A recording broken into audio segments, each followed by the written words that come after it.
It's quite odd. If the American people don't know what's going on by now, then our country could possibly be too dumb to be a democracy.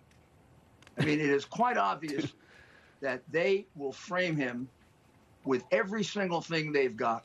And even if you don't realize they stole the election, there's something wrong here. The fact that because one person or three people put the Bible on that is absolutely horrifying. This is when the school administrators need to step up and say, absolutely not. You know what? We don't need a committee right now to discuss this for 40 minutes. It's going back on the shelf. Because the default here as well is that if someone subjected it to review, then it's automatically taken off the shelf while they decide. Yeah. But every day without the Bible is a day lost, and that Bible should be back on the shelves. Oh boy, we're back with another Rudy Giuliani zinger. Here he is on Newsmax talking in reference to the raid at Mar-a-Lago, which he so plainly sees as a liberal conspiracy against the former president. Yeah, you heard him right. If more people do not see what he sees, i.e. that this raid is the biggest attack on freedom the US has ever seen, we must be too dumb to be a democracy. I guess that's just the latest MAGA strategy, right? When all else fails and much of the public isn't buying your BS, I guess it means we're all just too dumb. Rudy has always been very strong and very wrong.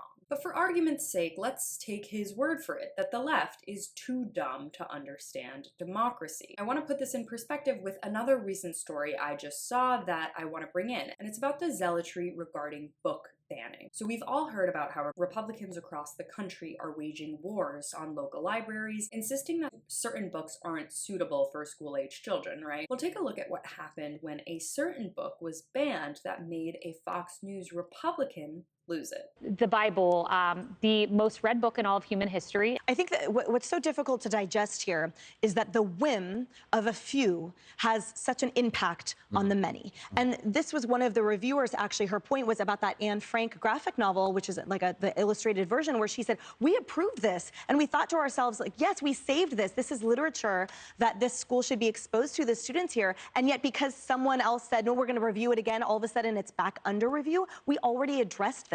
Every day without the Bible is a day lost, and that Bible should be back on the shelves. Agreed. And to be clear, I also don't think that the Bible or Anne Frank's diary should be banned, but the hypocrisy here is just astounding. The left has been championing the freedom and accessibility of reading materials, while you at Fox News have thrown tirades against books you see as unfit. But of course, the second it happens to them, they scream and cry about it. Sounds a lot like democracy for me and not for thee, which doesn't even make sense. Democracy only functions if it represents both you and the people you disagree with. This book banning situation is actually a perfect case of what Giuliani is talking about, being too dumb for democracy. But it's not the Democrats who are too dumb for it. Emily Compagno, the Fox guest who brought this story up, said, and I quote, that what's so difficult to digest here is that the whim of a few has such an impact on the many. I can't with this. That is literally how the GOP exists as an institution. The whims of the few dictating the lives of the many. The Supreme Court, the Electoral College, the Senate, these institutions